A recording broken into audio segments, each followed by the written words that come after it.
दा नाथाय एबसुनि आफादगिरि बिथाङा राव सोलायबाय। टिआर सुक्तिखौ मावफुंनांगौनि थाखाय बिपिएफ, इउपिपिएल आरो नेशनेल पार्टिया ज' जानांगौ होननानै बिथाङा बुंबाय। ओंखायनो बे दुलाराय बर' फरायसा आफादनि जे डाबल स्टेन्डार्ड मेनटेन खालामनाय बेखौ बिटिसिनि रायजो राजाया मोजां मोनाखै। खुलुमबाय, आं बे समाव मोनसे गोनांथार आपडेट लानानै फैदों। रायजोफोर, थारैनो जोंनि बर' हारिनि मोननै राजनीतिक हानजाया खौसेथि जामारनाय नंला नामा? दुलाराय बर' फरायसा आफादनि गाहाय आफादगिरि मानगोनां दिपेन बर' बिथाङा थांनाय 15 आगस्ट खालि गावनि फेसबुक पेजावहाय लिरनानै मोनसे पस्ट होदोंमोन।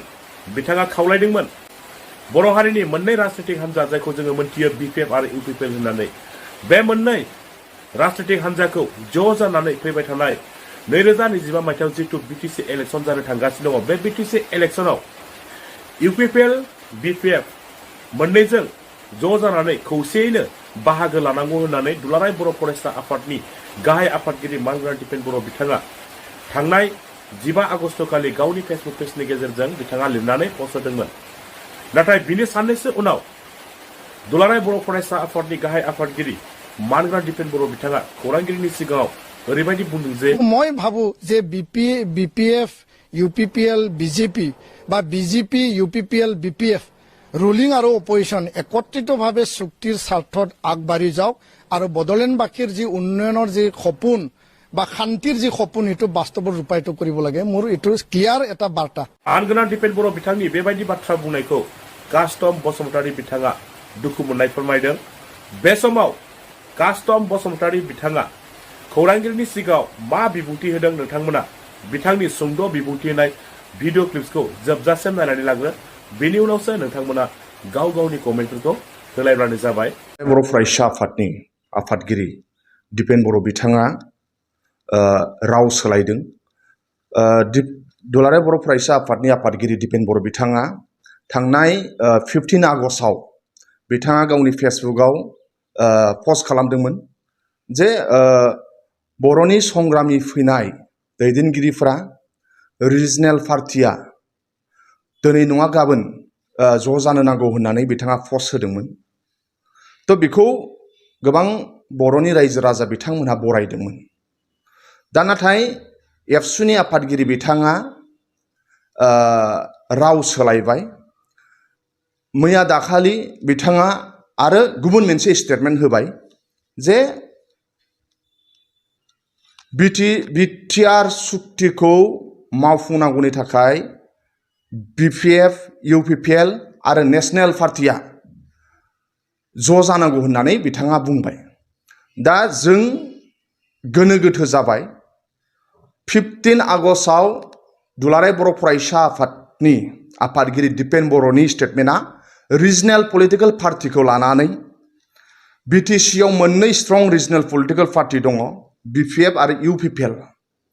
जातिनि ग्रेटार इन्टारेस्टआव आरो जातिखौ नायनानै आरो ओनसोलखौ जौगानायनि थाखाय रायजो राजा लुबैनाय बादि होननानै बिथाङा रिजनेल पार्टिनि खोथाखौ बुंदोंमोन, ज' जाजानायनि खोथाखौ बिथाङा बुंदोंमोन।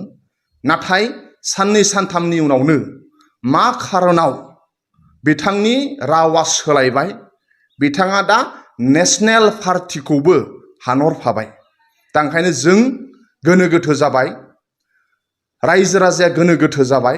दा ओंखायनो रायजो राजाया लुबैदोंमोन जे रिजनेल पलिटिकेल पार्टिया ज' जानो नांगौ आरो बिटिसिखौ पावारफुल खालामनो नांगौ आरो बिटिसिनि रायजो राजानि मोजांनि थाखाय खामानि मावनांगौ होननानै रायजो राजाया लुबैदोंमोन। आरो रायजो राजा लुबैनाय बादिनो जोंबो, आं पार्सनेलि कास्टम बसुमतारी जानानै खोथा बुंदोंमोन।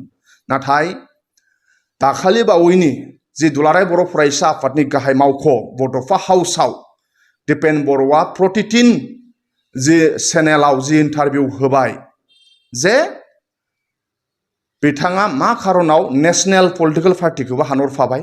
दा बियो मोनसे मा खारनाव बुंखो जोंखौ गोनो गोथो खालामबाय, बिटिसिनि रायजो राजाखौ गोनो गोथो खालामबाय। ओंखायनो बे दुलाराय बर' फरायसा आफादनि जे डाबल स्टेन्डार्ड मेनटेन खालामनाय बेखौ बिटिसिनि रायजो राजाया मोजां मोनाखै।